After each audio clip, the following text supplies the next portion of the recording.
What happens if you hit a Swiss watch with a 100-pound sledgehammer? The Germans were certain their Tigers were invulnerable. Soviet shells simply shattered against their Krupp steel, driving Soviet artillerymen to hysteria. But then, something ugly and hunchbacked crawled onto the battlefield.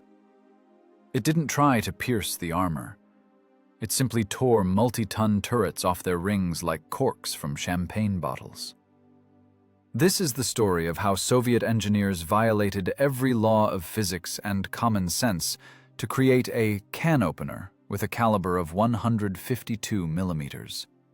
You will learn why no traces of penetration were found inside German tanks, yet the crews were dead from pressure shock, and the terrible price soldiers paid for every such shot. Learn how one ugly tank broke the back of the Panzerwaffe elite. January 1943, forests near Leningrad.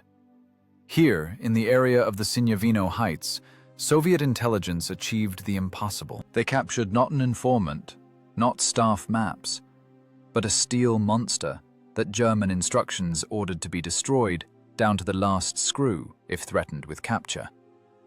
The Tiger tank. 56 tons of dark German genius. This was not just new armored tech, it was a death sentence for the entire Soviet anti-tank defense. When this carcass was dragged to the proving grounds at Kubinka, artillery generals looked at it not as a trophy, but as their own tombstone. Look at the facts. Until that moment, the main caliber of our tanks was the F-34 gun, 76 millimeters, a good gun for 1941. But when a T-34 fired at the Tiger's forehead from a distance of 200 meters at the range, something happened that turns designers' hair gray. The shell simply crumbled. 100 millimeters of frontal armor made of chrome nickel steel didn't even crack. 76 millimeters against 100 millimeters of alloy steel is the physics of impotence. The kinetic energy of a 6-kilogram projectile wasn't even enough to leave a dent. Ricochet. Another ricochet. Sparks, the screech of metal, and the absolute, deaf, dull invincibility of the German machine. It was a technological knockout. A silence hung over the headquarters that was more terrifying than cannon fire. It became clear, if the Germans released these beasts in mass quantities, we would have nothing to stop them. Our tanks would turn into targets in a shooting gallery. A T-34 could penetrate the side of a Tiger only at point-blank range, practically jamming its barrel into the tracks, while the Germans' 88-millimeter gun burned our machines from 1.5 kilometers away. The distance of death was not in our favor. 1 to 10. The information reached the Kremlin instantly. Stalin's reaction was not emotional, but dry, like the click of a bolt. The State Defense Committee did not ask. It demanded a solution. The deadline was 25 days. 25 days to create a killer capable of breaking the back of this armored monster. This is not a time frame for developing a tank. It is a time frame for a funeral or a miracle. Usually, creating a new machine takes years. Here, there wasn't even time for blueprints. Comrade Kotin. The voice in the receiver was quiet, but it made blood run cold. You have 25 days. Either we find something to beat the Tigers, or the Tigers will be in Moscow. Do you understand me? Joseph Kotin, the chief designer, hung up the phone. His hands didn't tremble. There was no time to tremble. The office smelled of cigarette smoke and heart medication. The engineers looked at him like a man who had just been read a death sentence. What are we going to do, Joseph Yakovlevich? Asked one of the lead engineers. His voice was hoarse from insomnia. We don't have a gun. Grabin's 100mm isn't finished. 85mm is too small. We won't penetrate the armor. Kotin walked to the window. Behind the glass, the winter Ural wind howled. "We're going to break it, along with the crew." The idea was insane, and the only one possible. Take not a tank gun, but a core artillery piece. The ML-20 gun howitzer. Caliber, 152 millimeters. Think about that number. 152. A shell weighing 48 kilograms. This is not an armor-piercing needle. It is a sledgehammer. The kinetic energy of such a suitcase upon impact is measured in millions of joules. It doesn't care about the grade of steel or the angle of the armor. A blow of such force rips the turret off its ring, bursts welded seams, and creates a pressure drop inside the tank that turns the crew's insides into jelly. But here began the physics of the impossible. The ML-20 is a field gun, 6 meters of barrel. The mass of the oscillating part is 2.5 tons, a huge breech. It was created to stand on the ground and hit bunkers from concealed positions.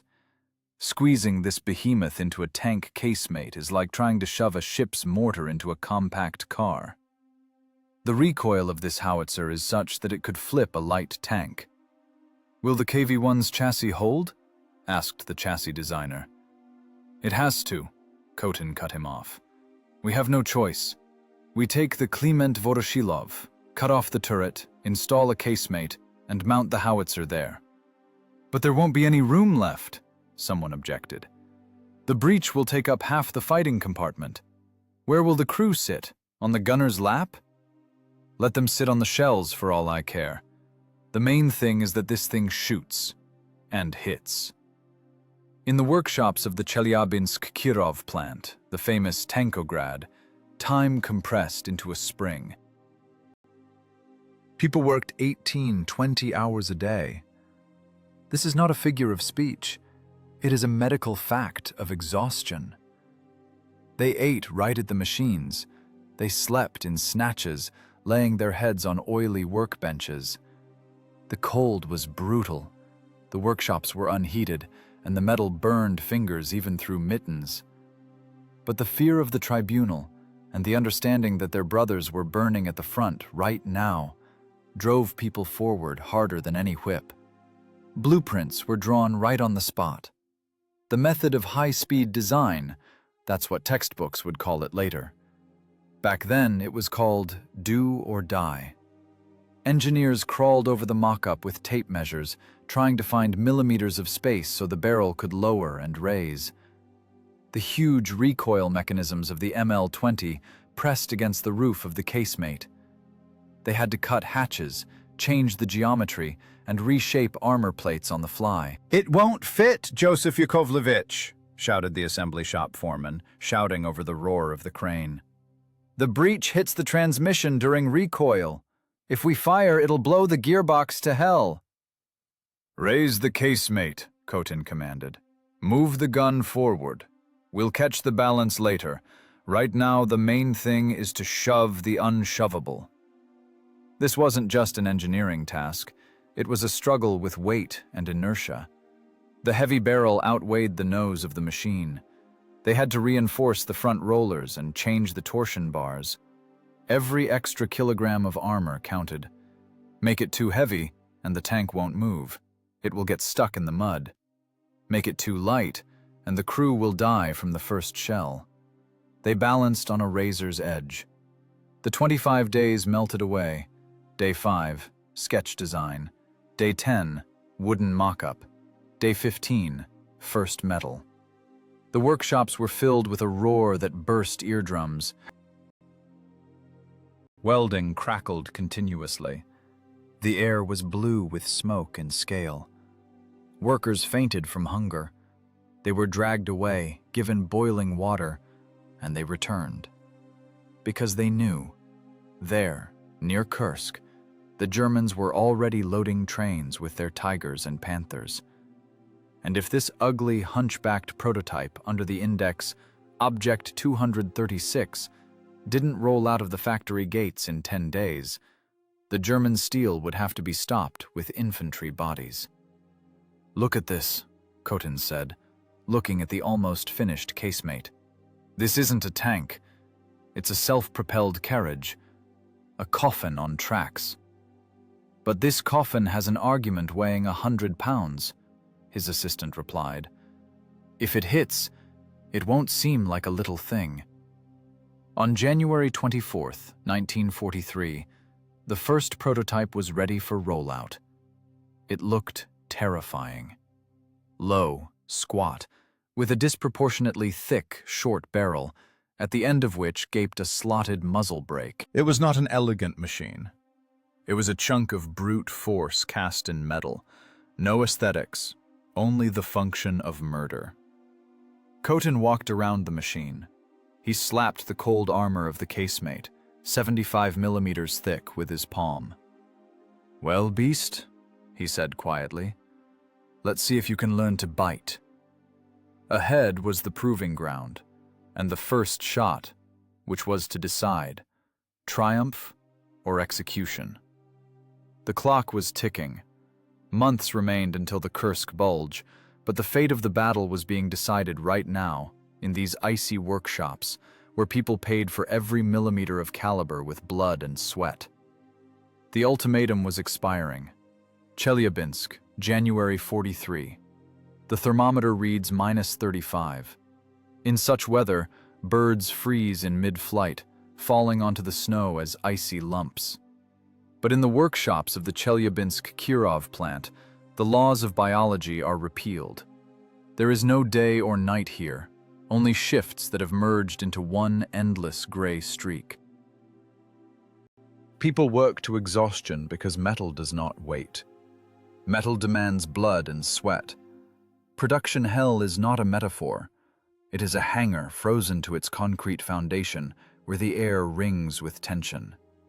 Drafts roam the floor, blowing the last warmth out of quilted jackets. The engineers of Joseph Khotin's design bureau do not leave the factory for days. They sleep right there on shell crates covered with tarps soaked in diesel fuel. Faces are gray, eyes inflamed from drafting ink and tobacco smoke. A calculation error now is more terrible than death. Death is just the end, but an error is sabotage. It is a tribunal. It is disgrace. The task is technically absurd. Take a field howitzer, the ML-20, a huge, clumsy system weighing 7 tons in combat position, and force it to live inside a cramped tank box. It's like trying to transplant an elephant's heart into a hound's chest. The howitzer was created to fire from the ground, where recoil is absorbed by massive trails digging into the earth. In a tank, there is no earth. All the monstrous recoil energy, hundreds of tons of instantaneous pressure, must be absorbed by the hull, the suspension, the transmission. Nikolai Vitalyevich Tsaits, the chief designer of the pilot plant, walks among the drafting tables like a ghost. He knows. The standard pedestal mount won't work. The dimensions of the ML-20 breech are such that during recoil, it will simply smear the crew against the rear wall of the casemate. "Cut," he wheezes, pointing a pencil at the gun cradle drawing. "Remove everything unnecessary. Redo the aiming mechanisms. Compress the recoil systems." "Compress where, Nikolai Vitalyevich?" the lead engineer snaps back, not taking his eyes off the graph paper. "There's hydraulics there. The pressure in the recoil brake is atmospheres. If we reduce the volume, the cylinders will burst on the first shot. Then change the brake design. Shorten the recoil. Make it stiff, short, mean. Let the tank hull take the hit, not the cylinders." In the pilot assembly shop, there is a roar that drowns out thoughts. Pneumatic hammers pound. Abrasive wheels scream as they bite into armor. Welders work without a break. Flashes of the electric arc snatch the exhausted faces of workers from the gloom. Many of them are teenagers and women who replaced the men who went to the front. They stand on wooden boxes to reach the machines, but the demand on them is the same as on professional masters. The assembly of Object 236 proceeds in emergency mode. There is no time for technological tooling. Parts are fitted in place. This is jewelry work done with a sledgehammer. Armor plates of the casemate, 75 millimeters thick, are joined by hand. Icy steel burns hands through mittens. The weld seams must be perfect. The slightest pore, cavity, or lack of fusion, and upon impact of an enemy shell, the seam will burst, and the armor plate will fly inside the casemate, turning into a guillotine for the crew. Quality control inspectors crawl over the hull with magnifying glasses, ruthlessly rejecting work. "Re-weld!" screams the foreman, knocking slag off the seam. "What did you stick on here? Is this a coffin or a combat vehicle? If the seam cracks, I'll personally put you in this tank instead of the gunner." The most difficult operation is mounting the gun. The huge barrel must be threaded through the embrasure in the front plate. The gaps are measured in millimeters. The gun hangs on the crane, swaying. The crane operator, a pale girl of about 18, bites her lips, trying to catch these millimeters. "Up! Down a little!" commands the brigadier. "Stop! Where are you going?" "Left! Give it left!" The heavy breech slowly lowers into the casemate. The screech of metal on metal. The gun settles on the trunnions. People exhale. But this is just the beginning. Now the ammunition must be placed. Shells of 152 millimeter caliber are not cartridges. Each weighs almost 50 kilograms. They need to be arranged somewhere so that the loader can reach them in battle in seconds, not rummage in the stowage like in a pantry. There is a catastrophic lack of space. Inside the self-propelled gun, it is as cramped as a submarine. The gun breech divides the fighting compartment in half, cutting off the commander and gunner from the loaders. There is practically no ventilation. The designers realize, after 3 or 4 shots, the concentration of powder gases inside will exceed the lethal norm. But there is no time to develop a complex barrel purge system. "Put a fan on the roof," Tsiets waves his hand. "In battle, they'll open the hatches. They won't suffocate. The main thing is that it shoots." The cold penetrates everywhere. Oil in the gearboxes thickens, turning into sludge. The hydraulic fluid, steel, in the recoil devices becomes viscous. Before pouring, it is heated with blowtorches, risking a fire. But the risk of burning in the workshop is nothing compared to the risk of not being on time. The 25 days melt like snow on the armor of a running engine. Every hour of downtime is a report to Moscow. Every failure is a search for the guilty. But there are no guilty ones. There is only the limit of human capabilities, which these people stepped over a week ago. On the 20th day, the installation of sights begins. Hertz panorama, ST-10 telescopic sight. Optics are the eyes of the machine. They are adjusted with fanatical precision. The gunner must see the target at 1.5 kilometers. "If the optics fog up in battle, we're corpses," mutters the adjuster, wiping the lenses with alcohol. The smell of alcohol momentarily overpowers the smell of burning and sweat. "Don't breathe on it!" By the morning of the 25th day, Object 236 stands in the middle of the shop. It is not yet painted, covered in factory-scale oil stains and chalk marks from the masters. But it is whole. It is alive. It is an ugly, rough machine. The high casemate makes it a noticeable target. The long barrel with the muzzle brake outweighs the nose, forcing the front rollers to sag almost to the limiters. But in this roughness, primitive power is felt. This is not a parade tank for Red Square. It is a working tool of war. An axe forged in haste, but from the best steel. Joseph Coton approaches the machine. He runs his hand along the weld seam of the casemate. The metal is icy, but it seems to the designer that it pulses. "Start it up," he says quietly. The V2K engine sneezes clouds of black smoke, clears its throat, and begins to growl evenly. The walls of the workshop tremble. The floor trembles underfoot. Glass trembles in the surviving frames under the ceiling. Workers who were dropping from fatigue raise their heads. There is no joy in their eyes, only dull satisfaction that this stage is over. They did the impossible. They crossed a snake and a hedgehog, a howitzer and a tank, ice and fire. Ahead is the proving ground, the place where physics will deliver its verdict. Will the chassis withstand the recoil? Will the turret tear off upon firing? Will the transmission crumble? No one has the answers. There is only faith in the strength of Soviet metal and the inevitability of the order. The workshop gates open, letting in the frosty steam. The self-propelled gun clanks its tracks and slowly crawls out into the night to meet its fate. Proving grounds near Chelyabinsk, February 1943. Snowy virgin land, churned up by tracks and craters. There are no people here, only functions. Observers, mechanics, artillerymen.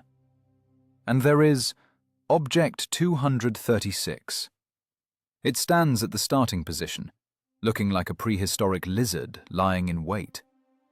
A disproportionately huge barrel sticks out of the casemate, aimed toward the target field. The tension is such that the air seems electrified. This isn't just target practice. This is the moment of truth for the entire design. The engineers know.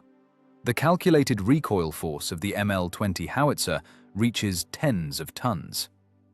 On a field gun carriage, this energy is absorbed by spades dug into the ground. Here, there are no spades. All this monstrous sledgehammer of kinetic energy will be taken by the rollers, torsion bars, and the tank hull. Theoretically, they should hold. Practically, no one knows if the transmission will shatter into crumbs after the very first shot. No one knows if the casemate will be ripped off its bolts. Load! The command sounds dull through the headsets. Inside the machine, it is cramped. The loader, a healthy man with the hands of a blacksmith, takes a shell from the rack. High explosive fragmentation, OF 540. Weight, over 43 kilograms. Plus the charge in the casing, more kilograms of gunpowder. This is separate loading. First the shell, then the casing. It is slow. It is heavy. In the cramped space of the casemate, where every movement is limited by the breech, it is acrobatics with a kettlebell. The clank of the bolt. The piston breech closes, locking death in the chamber. The target is a captured German PZ-3 tank, set up at a distance of 1.5 kilometers. It's not a Tiger, but it's enough to test ballistics and destructive power. Observers with binoculars freeze. Members of the State Commission stand in a concrete bunker, not taking their eyes off the embrasures. Fire! The world cracks open. The shot of a 152mm howitzer from a tank is not a pop. It is an earthquake. The muzzle brake at the end of the barrel diverts powder gases to the sides, raising a snow vortex that instantly hides the machine. The 45-ton self-propelled gun itself jumps back as if stung. The rollers screech against the limiters, the torsion bars bend into an arc, taking the blow. The machine squats, trembles with its whole body, like a living creature that took a blow to the gut but stayed on its feet. For a few seconds, nothing is visible due to the cloud of burnt cordite and snow dust. But at the other end of the proving ground, the physics of absolute destruction is taking place. The OF 540 shell is not designed to penetrate armor in the classical sense. It doesn't need to drill a hole. When a slug weighing almost 100 pounds, flying at a speed of 600 meters per second, meets an obstacle, kinetic energy instantly converts into thermal and mechanical energy. Observers see a flash on the armor of the German tank, and then the incredible happens. The turret of the 3, weighing several tons, simply disappears from its place. It is torn from the ring like a cork from a bottle of champagne and flies 10 meters to the side. The tank hull sags, bursting at the weld seams. The rollers scatter like a fan. A ringing silence hangs over the proving ground. Even those in the bunker have ringing in their ears. The commission drives to the target in jeeps. They are silent. When they get closer, the picture of destruction becomes frightening. This is not vehicle damage. This is dismantling by explosion. The hit struck the joint of the turret and the hull. The high explosive effect of the shell was such that armor plates 30 millimeters thick were not penetrated. They were torn like cardboard. Inside the tank is chaos. Bulkheads are blown away. The engine is torn from its mounts. If there had been a crew inside, they wouldn't have been killed by shrapnel. They would have been killed by the pressure drop. An instantaneous jump in atmospheric pressure inside a closed volume turns lungs and blood vessels into mush. The crew would have died before they realized they had been hit. Joseph Cottin approaches the twisted skeleton. He runs his hand along the jagged edge of the armor. The metal is still hot. "Well?" asks the representative of the main armored directorate, a general with a grey, impenetrable face. He smokes, and the cigarette in his fingers trembles slightly. "What do you say, comrade designer?" "It doesn't penetrate," Cottin answers dryly, looking at the torn-off turret lying in the snow like a broken pot. "It destroys. It doesn't care what kind of steel is there. Krupp, cemented, face-hardened. There is no defense against a crowbar." They return to the self-propelled gun. The test crew climbs out. They are stunned. Blood runs from their ears. The pressure jump in the casemate upon firing is such that capillaries burst. The fan can't cope. Faces are black from soot. "How's the machine?" Tsiets asks. "Alive," wheezes the driver. "Transmission is howling, but holding. Gun mounts didn't drift. But, comrade designers, it's hell inside. After the 5th shot, we'll suffocate to hell." "You won't suffocate," the general cuts off harshly. "Open the hatches. If you want to live in battle, you'll breathe gunpowder too." Right on the spot, by the smoking gun, an act is drawn up. According to all rules of military acceptance, the machine must pass 500 kilometers of marching, fire the full resource of the barrel, and pass climatic tests. This takes months. There are no months. There are 25 days, which have already expired. "Accept into service conditionally," the general dictates to the scribe. "Eliminate critical defects during serial production. Count factory tests as state tests." This is a violation of all instructions. It is a risk for which one is shot in peacetime. But now is not peacetime. Now is a time when the risk of inaction is higher than the risk of breakdown. "What about the name?" asks someone from the staff. "KV-14. SU-152, says Cottin. "Self-propelled installation. Caliber 152. Let the Germans know the number. Let them fear the arithmetic." "Beast Slayer," one of the testers suddenly says, wiping soot from his face with a rag. "We're going after beasts. After tigers." "Then Beast Slayer it is." The nickname sticks instantly. There is no pathos in it, only a statement of fact. A hunter of big game. That same evening, the first train with machines still warm from factory welding begins to form on the tracks. No time for camouflage painting. They leave in basic green 4BO. No time for full crew training. They will learn on the trains, studying instructions by the light of oil lamps. A coded message goes to headquarters. Task completed. The beast killer is created. Sending to the front. There is no celebration at the factory in Chelyabinsk. The shift simply changes the shift. The conveyor does not stop for a minute. The people who created the beast slayer are dropping from exhaustion, but continue to weld, turn, and assemble. Because they know, one machine is an accident, a battalion is an argument, but a regiment of Su-152s is death to the Panzerwaffe. The race at the factory is over. The race with death on the Kursk bulge begins. And in this race, the prize is not medals, but life. The life of the infantry that these self-propelled carriages must cover with their steel bodies. The train starts moving. The clatter of wheels beats out a rhythm. To the west, to the west. To where, near Kursk, the earth is already beginning to tremble in anticipation of the greatest tank battle in human history. April 1943. Formation centers in the rear. They don't send green recruits with peach fuzz on their lips here. For Object 236, which received the official index Su-152, a special human material is required. The equipment is new, secret, capricious, and deadly dangerous not only to the enemy, but also to its own crew. Major Sankovsky walks along the line. He isn't looking for heroes from posters. He is looking for those who have scorched earth inside them.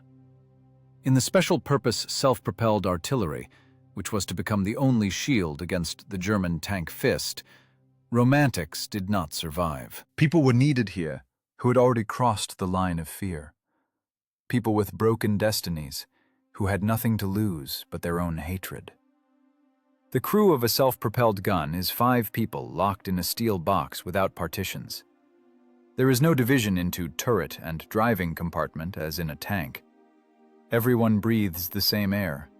Everyone goes deaf from the same shot. Everyone burns alive in the same grave if the armor fails. Commander, gunner, driver mechanic, and 2 loaders. 2, because it is physically impossible to move 48-kilogram slugs alone at a combat pace. Sankovsky stops in front of a tall, stooped soldier. His arms hang like whips. His palms are broad as shovels. The ingrained oil dirt cannot be washed off by anything. "Rank?" the major throws out shortly. "Private." The voice is hollow, smoky. "Former captain of tank forces. Demoted in 42. "Article?" "Loss of entrusted materiel. My KV burned, Comrade Major. And the crew burned." I was the only one who got out. Sankovsky looks into his eyes. There is no fawning there. There is ice. "You'll be the driver," the major nods. "Know the machine?" "Klim chassis. I know it. I'll fix it in a swamp, or in hell." "In hell is where we'll be," Sankovsky summarizes. "Take the levers." Next, the gunner. Short, frail, with a tenacious, prickly gaze. Such people's fingers don't tremble. These are mathematicians of death.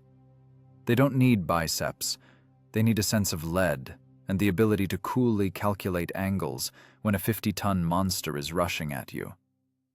"From what distance can you hit a bucket?" the major asks. "Depends with what," the gunner grins. "If with this caliber, there won't be a bucket left. But generally, I'll put it in the viewing slit from 800 meters. We'll check. If you miss, you'll crawl into the barrel yourself." The hardest job is for the loaders.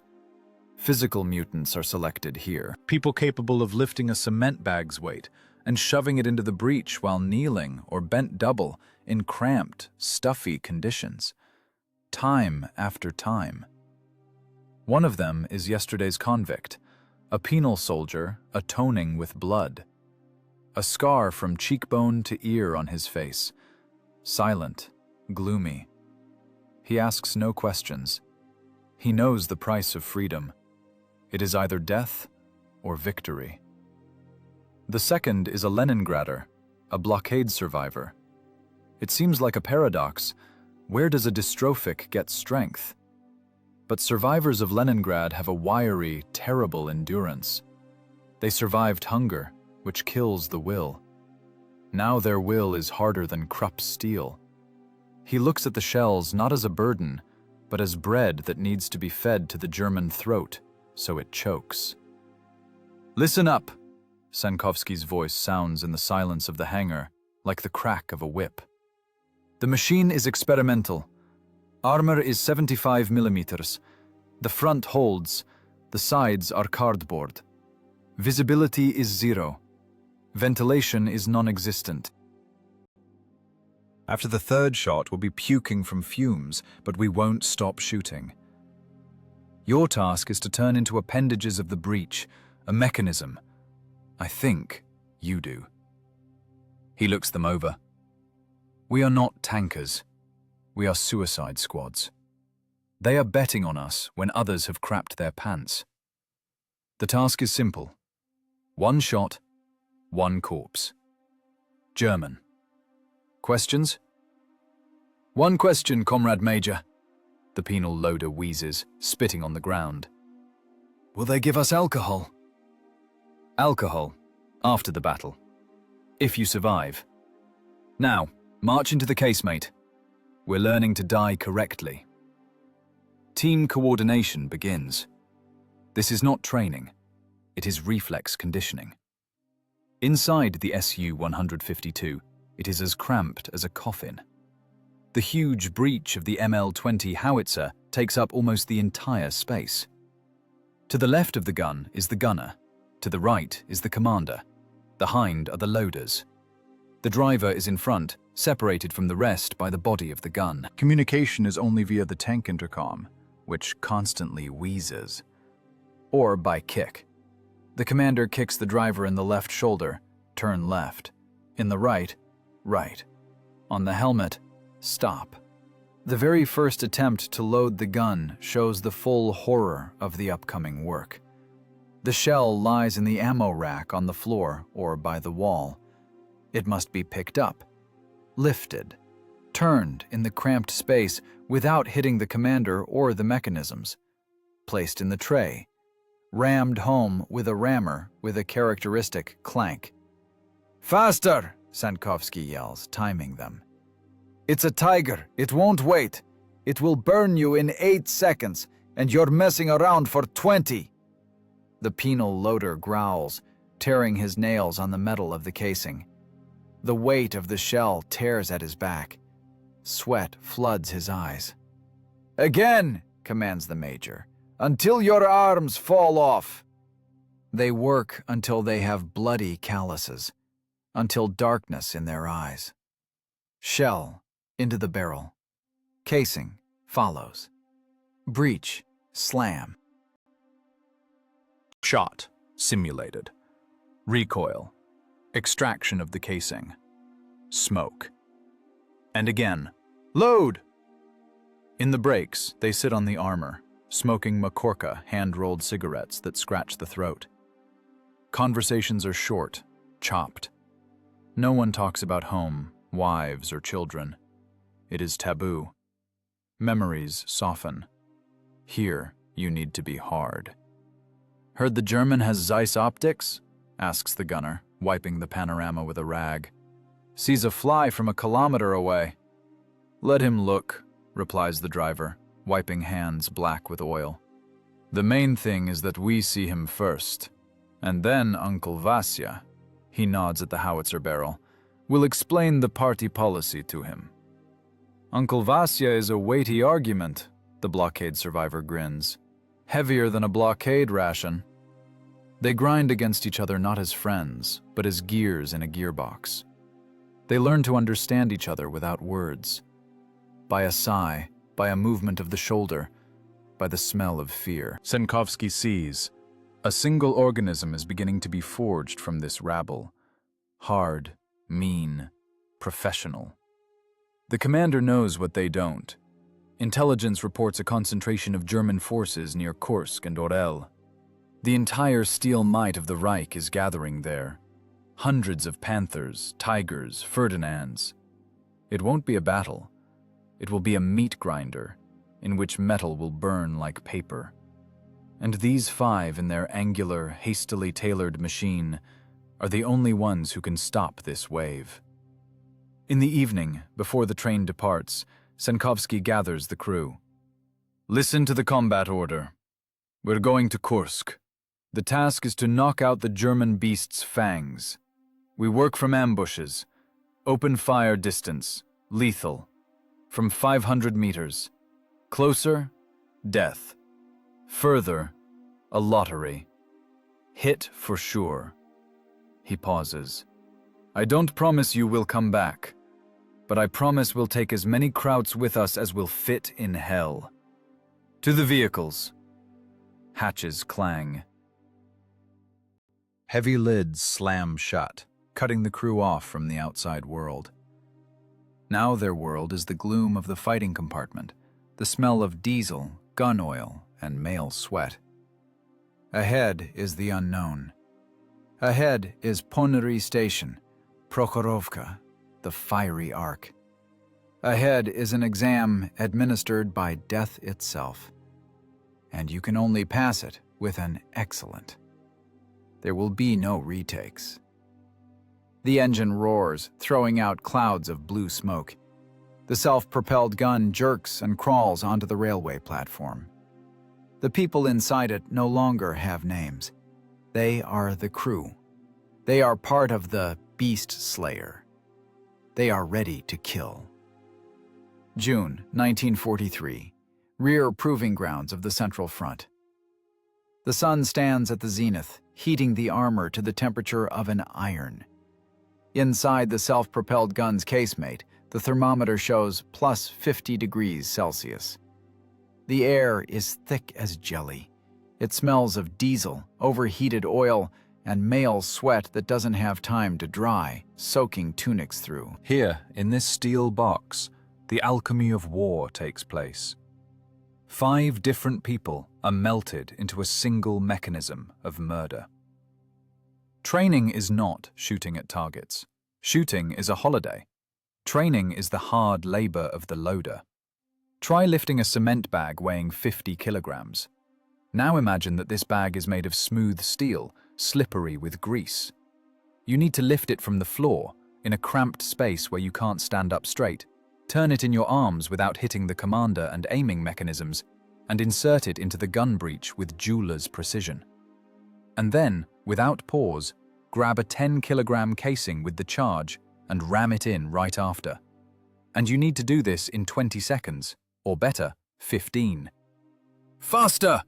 Yells Major Sankovsky, shouting over the engine roar. The Germans are already drinking tea, and you're still messing around. Again! The locking mechanism operator, that same Leningrad blockade survivor, wheezes. His knuckles are skinned, nails black with baked blood. The OF 540 shell weighing 48 kilograms tears out of sweaty hands. But you can't drop it. Drop it on the detonator, you bury the crew. Drop it on your foot, you stay a cripple. He catches the slug with his thigh, winces in pain, and jerks it into the barrel. The clank of the bolt sounds like the blow of a guillotine. Fire! Commands the major. The mechanical trigger clicks into the void. Recoil! Extraction! Load new! They repeat this hundreds of times, until vomiting from fatigue, until darkness in the eyes. Backs break, muscles clog with lactic acid, so that hands shake like a paralytic's. But the major is relentless. He knows the physics of battle. The rate of fire of the ML-20 howitzer is its Achilles heel, 2 to 3 rounds per minute. The German Tiger has 8. In the time it takes hours to reload, the German manages to send 3 deadly greetings. The only chance to survive is to reduce this time to the limit of human capabilities. Inside the Su-152, claustrophobia reigns. The huge breech of the howitzer divides the fighting compartment in half like a concrete wall. The gunner and commander sit on the left, the loaders on the right. There is no visual contact. The commander cannot help the loader, cannot even push him to encourage him. They hear each other only through the wheeze of the tank intercom, or through the swearing that breaks through even the engine roar. "Take it left, damn it!" the gunner yells, spinning the flywheels. Sweat floods his eyes, acidic, salty.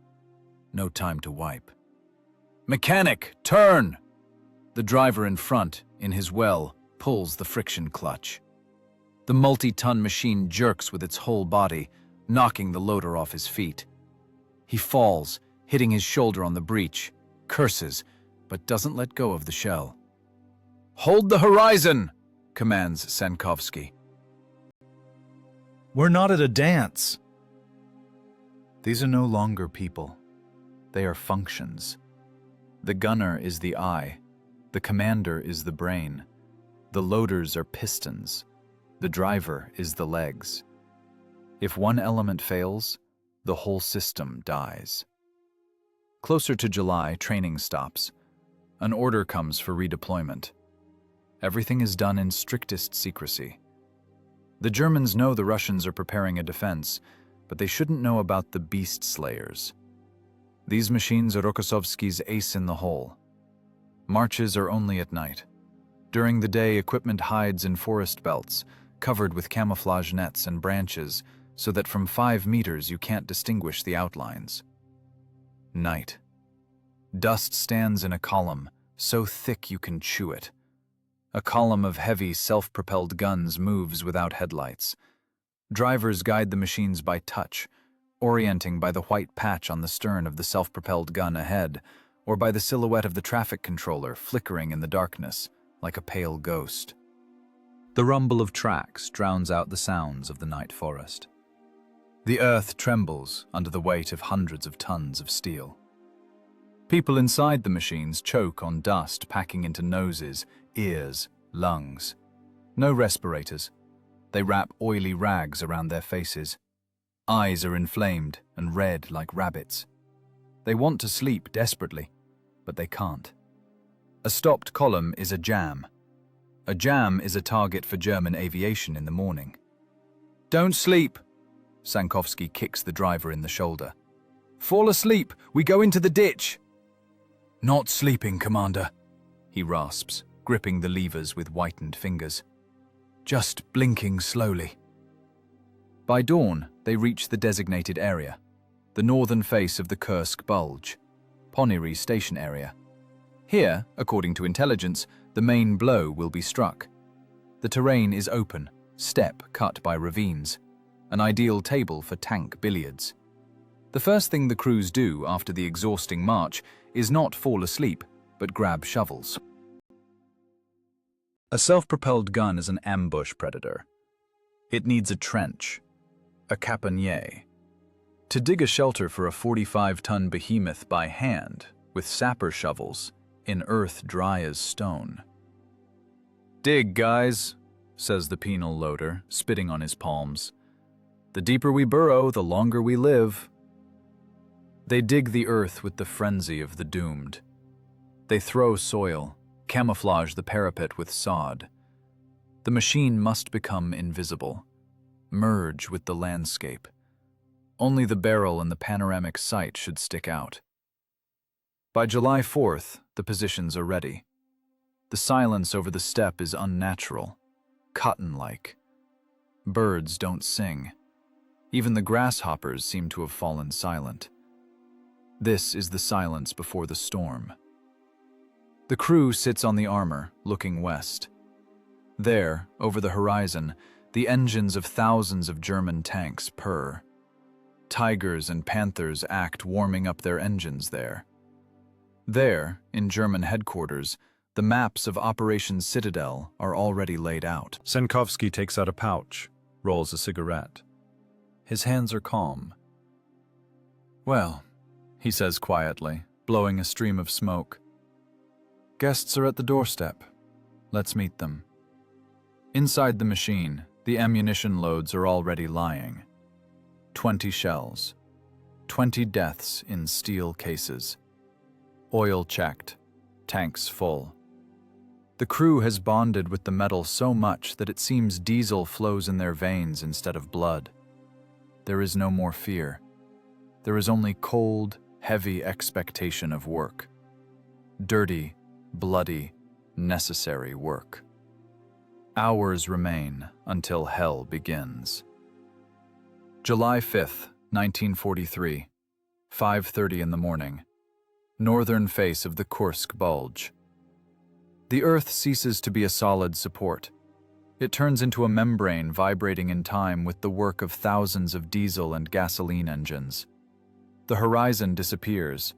Instead, a wall of dust and soot advances, inside which metal clanks. Operation Citadel has begun. This is not an attack. This is the methodical demolition of Soviet defense. The Germans don't run into the attack with shouts. They roll in, like a steel roller. Heavy battalions go in front. Tigers, PZ-6, 56 tons of death. They line up in their famous Panzerkeil, an armored wedge. Heavy machines at the tip, medium Panthers and upgraded 4s covering the flanks. This formation is not penetrated by standard means. It is a mobile pillbox that chooses who to kill next itself. In the first trenches of the Soviet infantry, fear does not reign. The understanding of the end reigns there.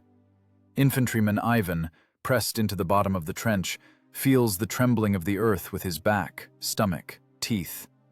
He knows. He has a Mosin rifle and a couple of grenades. Against the frontal armor of a Tiger, 100 millimeters thick, this is like throwing stones at a cliff. New cyclone filters are installed on German tanks, but even they can't cope with the dust. Therefore, the hatches are closed. German crews don't see people. They only see targets through the narrow slits of vision blocks. For them, infantry is a soft target, biological mass that crunches under the tracks. Anti-tank artillery crews enter the battle first. The famous 45s, guns of 45 millimeter caliber. Soldiers grimly call them, "Goodbye, Motherland." The crew opens fire from a distance of 400 meters. A shell weighing 1.5 kilograms flies out of the barrel and hits the forehead of the lead Tiger. The sound of the impact is a dry, sharp click. Sparks. And that's it. The shell bounces off the German Krupp steel like a pea off a wall and goes into the sky, screaming with anger. Only a gray spot of scale remains on the tank armor. The German machine doesn't even slow down. The turret with the long trunk of the 88 millimeter gun slowly, with the whir of an electric drive, turns toward the flash of the shot. A second. Boom. The German high-explosive shell turns the Soviet gun and its crew into a bloody mess mixed with earth and twisted metal. Next, the divisional ZIS-3 guns fire, caliber 76 millimeters. This is a serious weapon, the workhorse of the war. But today, it too is powerless. Armor-piercing shells at a distance of a kilometer do not take the Tiger's forehead. They slide, ricochet, shatter. Kinetic energy is not enough to break through 100 millimeters of surface-hardened steel. The battery commander looks through binoculars and sees his shells, to which the entire infantry prayed, uselessly crumbling against German armor. He sees Tigers stop for a second only to take an aimed shot. German Zeiss optics allow them to hit a squirrel in the eye from 1.5 kilometers. Our guns burn one after another. Gun shields are pierced through. Wheels fly off. Barrels turn inside out. Panic is not flight. Panic is paralysis of the will. When you see your weapon doesn't work, the psyche breaks. Artillerymen continue to load and fire, but this is already agony, mechanical hysteria. The Germans break through the first line of defense in half an hour. Tanks roll over the trenches. A view from the trench. Above your head is the black, oily belly of a tank. The roar of tracks deafens. Earth pours down your collar. You lie at the bottom, covering your head with your hands, praying the ground doesn't cave in under the weight of 50 tons. If it caves, it crushes you like an insect. The sound of breaking log ceilings of the dugout is like the crunch of bones. Anyone who hasn't hidden sees the tank start to iron the trench. The Tiger driver shifts to neutral and pivots on the spot. One track goes forward, the other back. The tank spins, grinding earth together with people into mince. This is called technical area clearing. The battlefield is covered in black smoke. Everything that can burn is burning. Dry grass, equipment, human flesh. The smell is nauseating, a mixture of burning, diesel, and the sickly sweet smell of burnt meat. Chaos on the airwaves. Regimental commanders scream into receivers, demanding support. They aren't stopping. Shells don't take them. Armor isn't penetrated. Give us aviation. Give us reserves. But there is no aviation. The sky is closed by the Luftwaffe. Junkers hang over positions, turning on their siren howl that makes blood freeze, and drop bombs with surgical precision. The defense cracks at the seams. The German wedge drives into the body of the Soviet front for kilometers. It seems impossible to stop this avalanche. It is the triumph of German engineering. The Tiger seems like an invulnerable god of war, descended to earth to punish. The infantry begins to retreat. It is not an organized withdrawal. It is a spontaneous movement backward, away from the clanking tracks. Political officers try to stop the fighters, but a TT pistol is a poor argument against animal terror before a machine that a shell doesn't take. At the front headquarters, they understand, if the breakthrough isn't stopped now, by evening, the Germans will break out into the operational open. And then, an encirclement.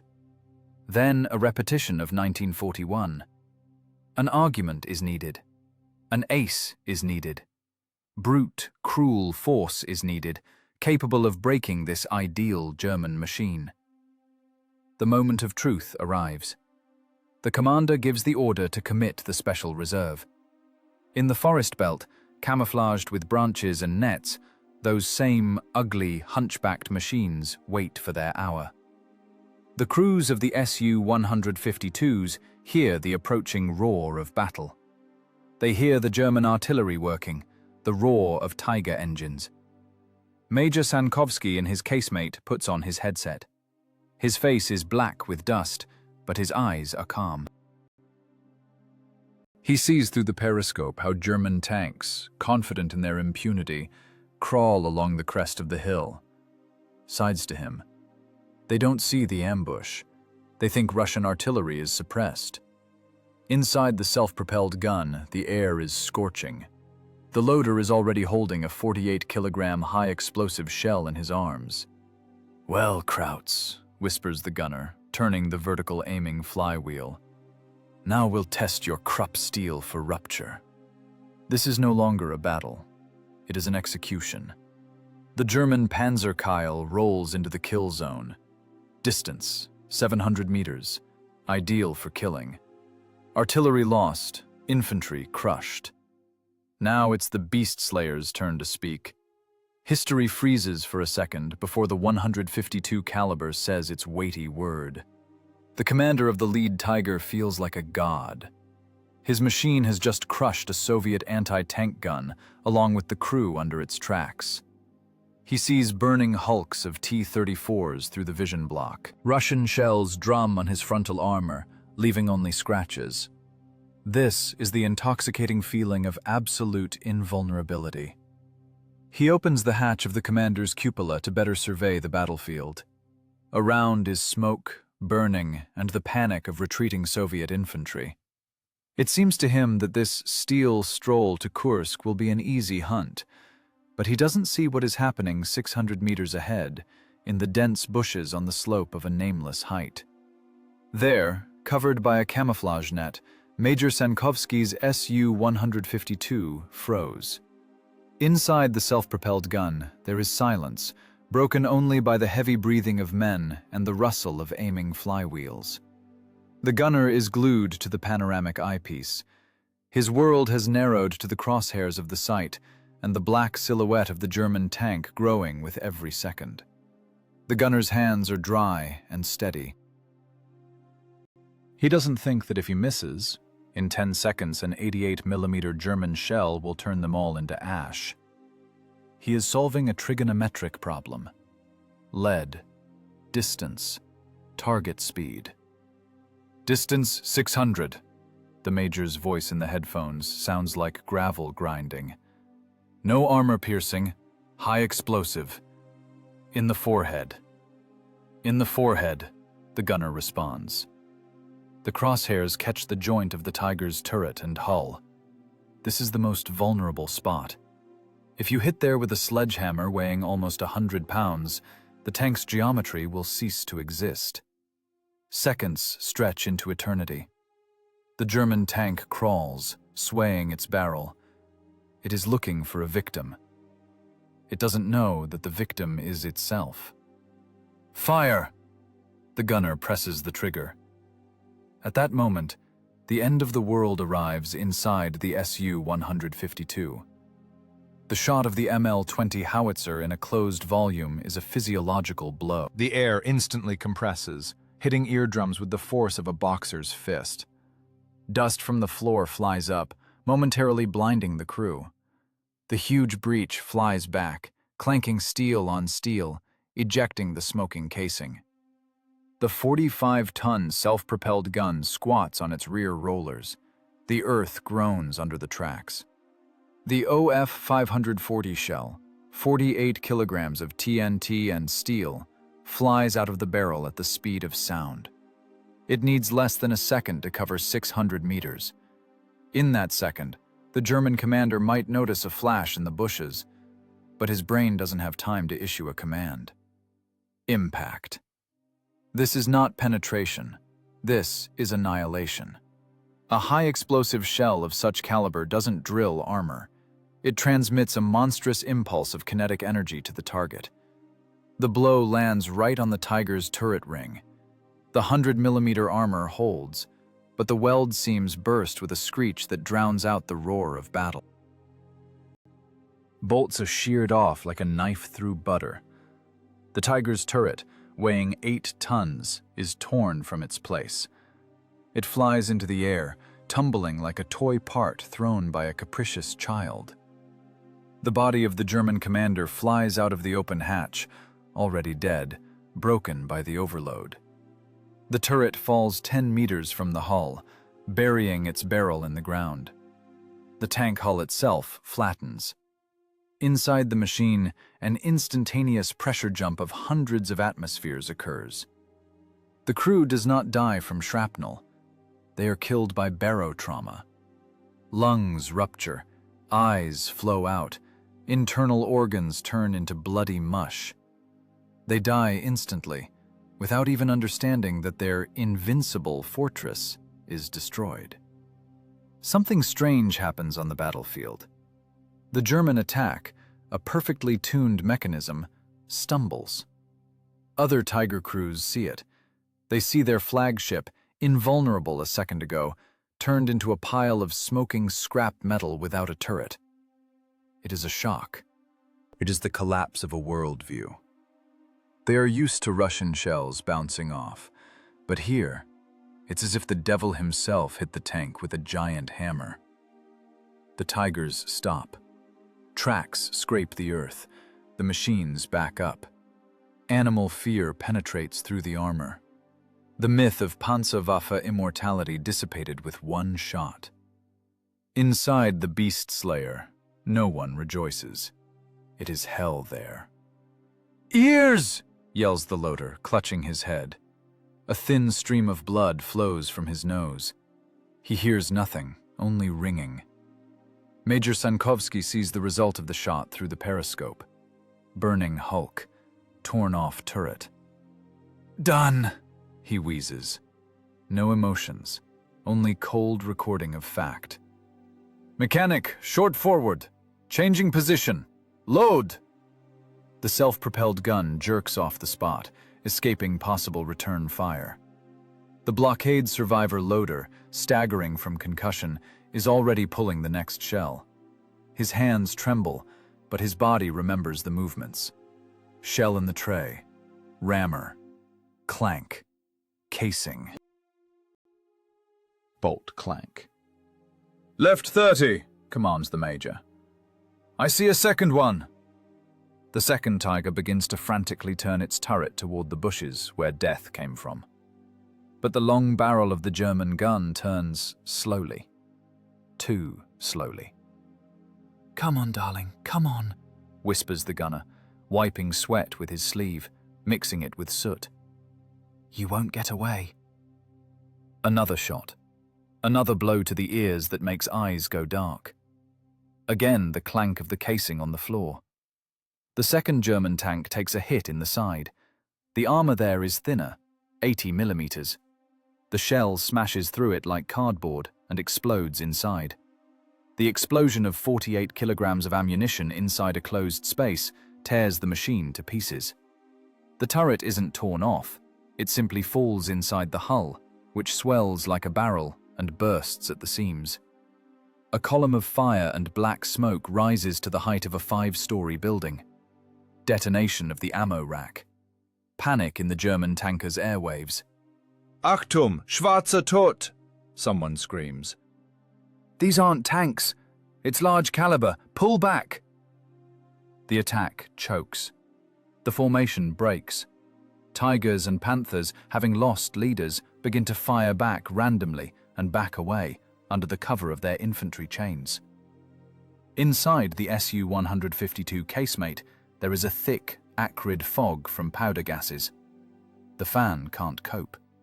People cough, spitting out black saliva. Eyes water. "Ventilate!" commands Sankovsky. "Open hatches!" Heavy flaps fly open. Fresh air rushes inside, mixed with the smell of burning and dust. The major leans out of the hatch. He sees the field strewn with burning German machines. He sees enemy infantry lying down and starting to crawl away. "Take that, bitches," says the loader, wiping blood from his face with a dirty rag. "Like our science?" "Cut the chatter," Sankovsky cuts off. But for the first time in these days, not only metal is heard in his voice, but also grim satisfaction. This is just the beginning. Save shells. We hit only for sure. They reload. Arms and backs ache. Cotton wool is in their ears. But there is no more fear. They understood the main thing. The Tiger is just a pile of iron. And this pile can be broken. They hold the most terrible tool of this war in their hands. A can opener of 152mm caliber. And the hunt has just begun. The battle has lasted 4 hours. For the crew of the Su-152, time has lost linearity and turned into a viscous, hot substance. If outside, in the steppe near Ponyri, the heat is 30 degrees, then inside the steel box of the self-propelled gun, it is real hell. The temperature has exceeded 50. The armor, heated by the July sun outside and the work of the engine and gun inside, burns upon touch even through coveralls. There is practically no ventilation in the machine. The standard fan is a mockery by designers of physiology. It only chases hot air in a circle. After the 10th shot, the casemate turns into a gas chamber. Powder gases from the burnt charge accumulate under the ceiling, heavy, oily, sweetish to the taste. They penetrate everywhere. No respirators. People breathe through wet rags that dry out in minutes. Carbon monoxide is a quiet killer. First, the back of the head starts to split. Then colored circles float before the eyes. Then apathy sets in. You stop caring whether you are alive or dead. You just want to close your eyes and sleep. "Don't sleep!" Major Sankovsky's scream breaks through the cotton in the ears. He sees the gunner beginning to nod off, losing the target. The major hits him on the shoulder with his fist. "Wake up, damn it! Fall asleep! We burn!" The gunner shakes his head. His face is gray with a green tint. His eyes water so much he almost doesn't see the sight scale. He takes a deep breath, coughs, spits black mucus on the floor, and presses against the eyepiece again. "I see. Target. Distance 800. The most terrible job is for the loaders. There are 2 of them, but they are already at the limit of human capabilities. Moving 48-kilogram shells in a bathhouse where there is nothing to breathe is a load incompatible with life. The heart beats at a frequency of 200 beats per minute, trying to pump blood thick from dehydration. The penal soldier takes another shell. His hands slide from sweat and oil. The shell seems to weigh a ton. Back muscles are cramped. "Come on, darling, come on," he wheezes, lifting the slug to chest level. At this moment, a reply arrives on the armor of the Beast Slayer. A German tank, hiding in the folds of the terrain, hits with an armor-piercing shell. The shell strikes the slope of the casemate. The sound of the impact inside the machine is unlike anything else. It is not a ring. It is as if you were placed inside a giant church bell and then hit with a sledgehammer with all might. The sound wave hits the brain denser than a physical blow. Blood spurts from ears, from the nose. Dust, age-old dust lying in the cracks, flies up in a column, instantly making visibility 0. The armor held. 75 millimeters of sloped steel sprang back, sending the German slug into a ricochet. But the kinetic blow was of such force that scale flaked off inside the casemate. Small, razor-sharp metal flakes sprayed into the crew's faces. "Report!" yells Sankovsky. He doesn't hear his own voice. He feels the vibration of his vocal cords. "Alive!" wheezes the mechanic. "Chassis normal." "Load!" commands the major. While they are reloading, the blockade survivor loader, thrown onto the ammo rack by the blow, gets up. He staggers like a drunk. Blood flows from a cut brow, flooding his eye. He wipes it with his sleeve, smearing the dirt. He grabs the shell. Now is not the time for pain. Now only instinct works. Either we get them, or they get us. Shell in the barrel. Casing. Bolt. "Ready!" Through tears and dust, the gunner catches the silhouette of the German 4 that dared to snap back. Hands tremble. Flywheels turn heavily. Grease thickened from dust. "Here, take it." Shot. Another blow to the eardrums. Another dose of carbon monoxide fills the lungs. The casing flies onto the floor with a ring, smoking like a firebrand. The stench of burnt varnish and cordite becomes unbearable. In the periscope, the German tank is seen flaring up. A hit of 152 millimeters, even glancing, tears off its skirt armor, breaks the track, and ignites the engine compartment. "Hatches!" Sankovsky wheezes. "Open hatches or we die!" The loader pushes the heavy hatch flap with his last strength. It gives way with difficulty. Scalding air from outside rushes into the slit. It seems cool and clean as spring water compared to the poisonous cocktail they have been breathing for the last half hour. But along with the air bursts the sound of battle. The howl of mortars, the chatter of machine guns, the roar of engines. "Machine gunners!" shouts the commander. German infantry, hiding behind the armor of their tanks, has come close. Bullets start clicking on the open hatch. "Close!" The hatch falls back with a heavy clang. Darkness again, stuffiness again, gas chamber again. This is a duel in a steel furnace. They are locked in their own weapon.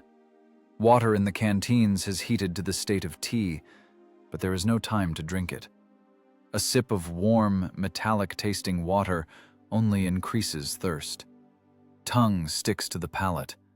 Lips are cracked and bleeding. "Another one! Right 30!" commands the major. The driver works the levers on automatic. He no longer feels his legs. The heat from the transmission, which is right next to him, is such that the soles of his boots are starting to melt. "Hold on, Sariga," he whispers to himself. "Hold on. We'll live till evening, then collapse in the snow if we have to." The self-propelled gun jerks, turning its forehead to the new threat. The Beast Slayer is a clumsy machine without a turret. To aim the gun horizontally, you need to turn the whole hull. 45 tons of iron. These are seconds, precious seconds, when the side is exposed to a hit. "Faster!" Sankovsky hurries. The gunner catches the target. A new Panther. It is fast, predatory. It already sees them. Its turret is turning. Who's faster? It is a race of reactions. The German gunner is in comfortable conditions, with ventilation, with excellent optics. The Soviet gunner is in a semi-conscious state, in smoke, with eyes flooded with sweat.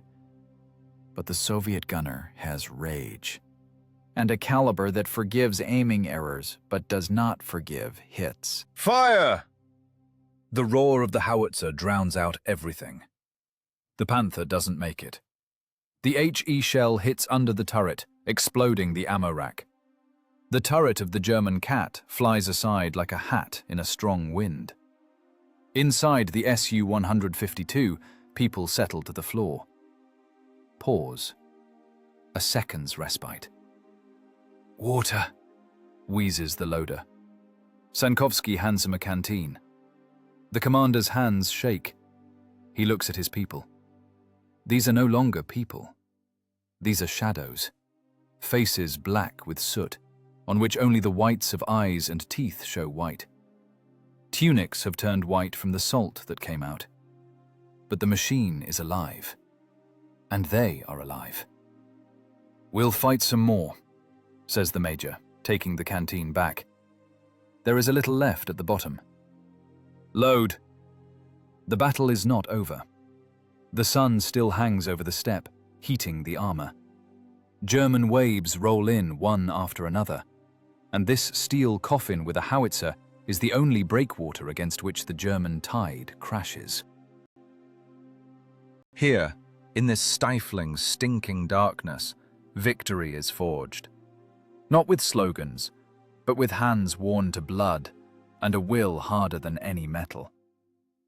By the evening of July 5th, the character of the battle changes. The sun, having begun its descent to the horizon, illuminates the field, which looks more like a scrap metal dump than a battle site. The German offensive impulse, that impeccable clockwork mechanism of the Wehrmacht, begins to malfunction. The gears are jammed. And they are jammed not with sand, but with heavy fragments of Krupp armor scattered all over the steppe. Major Sankovsky's crew feels this break. It is not visible in periscopes, it is felt with the skin. The density of fire drops. The growl of German engines becomes uncertain, ragged. Tigers, which went into the attack in the morning with the arrogance of masters of the world, now crawl carefully, hugging the ground, hiding behind smoke screens. They realized death sits in the bushes, and this death does not play by the rules of tank duels. It doesn't need to aim for vulnerable zones. It just needs to hit. "Changing tactics." Sankovsky's voice in the headset sounds hoarse, like the grinding of rusty hinges. "Enough sitting in defense. We are not targets. We are hunters." The self-propelled gun Su-152 is not a machine for maneuvering combat. It has no rotating turret, it is heavy, visibility from the casemate is terrible. But it has an advantage that overrides all disadvantages: the fear it inspires. Sankovsky orders the driver to take the machine out of the caponier. They go into a deep ravine, using the folds of the terrain. The engine works at low revs so as not to unmask the position with roar and smoke. Now they aren't waiting for a blow. They are looking for a flank. This is no longer a fight to the death. It is a hunt. Cold, calculating butcher's work. German tankers are afraid to come out for direct fire. Radio intercepts are full of panic. Careful! Sector 4! Those Russian monsters are there! The Germans call them different names. But most often in the ether, a word sounds in which animal horror is heard. Dosenöffner. Can opener. And this is the most accurate definition. The ML-20 howitzer does not penetrate tanks. It opens them. The Beast Slayer crew takes a position at the exit from the hollow. Engine off. Silence.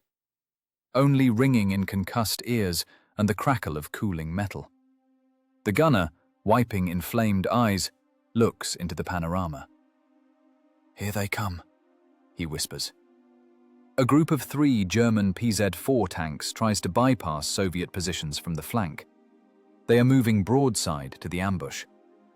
They don't see the low, squat casemate of the self-propelled gun hidden in the shade of trees. "Distance 500, commands Sankovsky. "High explosive, at the lead." The penal loader has already driven the shell into the breach. His movements have become sparse, economical. Fatigue hasn't gone anywhere, but it has turned into background noise, a habitual state, like gravity. The shot this time seems quieter, perhaps because hearing is finally gone. The heavy shell slams into the side of the lead German 4. The effect of the hit is monstrous. Thin side armor, 30 millimeters, simply ceases to exist. The shell explodes inside the fighting compartment. The blast wave knocks out the turret, roof sheets, hatches. The tank falls apart like a house of cards onto which a brick was dropped. The other 2 German tanks fall into a stupor. They brake sharply. Turrets begin to rotate feverishly, looking for the source of death. But the Beast Slayer gives them no chance. "At the second, under the turret!" yells the major. While the Germans try to understand where the blow came from, the loaders do the impossible. The rate of fire increases to 3 rounds per minute. This is beyond instructions. It is on pure grit. The second shell hits the track of the medium tank. The explosion tears the tracks apart. Rollers fly into the field like pucks. The tank spins from inertia, exposing its stern. The third shot puts a period. Hit in the engine compartment. Detonation of fuel tanks. A mushroom of fire soars into the sky. This is a psychological turning point. German crews see what happens to their comrades. They see torn-off turrets lying in the grass like mushrooms. This sight acts on the psyche stronger than any propaganda. A Wehrmacht tanker is ready to burn in battle, but he is not ready to be turned into mince by an unknown force, against which any armor is useless. The Tiger, symbol of power and technical superiority, turned into a tin can, and the Russian Beast Slayer holds the key to this can. By twilight, tactics change completely. Su-152s begin working in pairs. One distracts, the second hits. They come out to point-blank range, taking advantage of the fact that the Germans are blinded by smoke and fear. Sankovsky sees in the sight how a Panther backs away, not daring to drive out onto the open space. This is victory. Not tactical, but moral. The beast is cornered. The beast is scared. "They're afraid of us," says the loader, greedily swallowing warm water. "Hear that, guys? They're afraid." "Let them be afraid," replies the major, lighting up. His hands are black, trembling, but his gaze is clear. Fear is the only thing they will take away from here now. Those who survive. Ammunition is running low. 3 shells left. 3 deaths in reserve. Save every one, orders Senkovsky. Shoot only point blank. Only for sure. Now they dictate the rules of the game. The German offensive, which was supposed to be a triumph of will, crashed against rough, heavy Russian physics. Engineers in Chelyabinsk dying at machines. Designer Kotin risking his head. All of them are invisibly present here now, in this smoked casemate. Their labor, their sleepless nights, turned into kinetic energy that breaks the back of the Panzerwaffe. Night falls, but the battle does not subside. Hundreds of machines burn, illuminating the steppe with eerie crimson light. In this light, the silhouette of the Su-152 looks like a monument. Dirty, soot-covered, with chips on the armor, but undefeated. The crew no longer feels like suicide bombers. They feel like executioners, carrying out the sentence of history. Tigers are no longer kings of the battlefield. The king is dead. Long live the caliber of 152 millimeters. Ahead is a hard night, but the worst is already behind. The myth of the invincibility of German technology is dispelled, and it is dispelled not by magic, but by 48-kilogram arguments that a tired, deafened, angry Russian crew methodically drives into German armor time after time. The hunt continues. By the morning of July 12th, the roar on the Kursk bulge begins to subside. This is not a sudden silence, but a slow fading, like the stopping of a giant organism's heart. The battle, which ground steel and people for a week, has run out of steam. The German Operation Citadel, conceived as a lightning strike, choked on its own blood and oil. The battlefield near Prokhorovka and Poniri in the pre-dawn haze resembles the landscape of another planet. There is no geography here anymore, no hills and ravines. There are only craters, black earth plowed by tracks, and metal. Lots of metal. This is the graveyard of German ambitions. Everywhere, as far as the eye can see, stand black, burnt skeletons. Tigers and panthers, which a week ago seemed the crown of creation, now look pathetic. Most of them are decapitated. Their turrets lie 10, 20 meters from the hulls. This is the handwriting of the 152nd caliber. This is the calling card of the Beast Slayer. In the forest belt where Major Sankovsky's ambush stood, it is quiet. The self-propelled gun's engine is turned off for the first time in 3 days. Cooling metal crackles, as if the machine is trying to catch its breath after a marathon. The paint on the howitzer barrel has burned off completely, exposing blue, hardened steel. The muzzle brake is blackened with soot. Hatches open heavily with a creak. People crawl out of the belly of the machine. They don't look like winners from posters. They look like miners coming up from a collapsed face.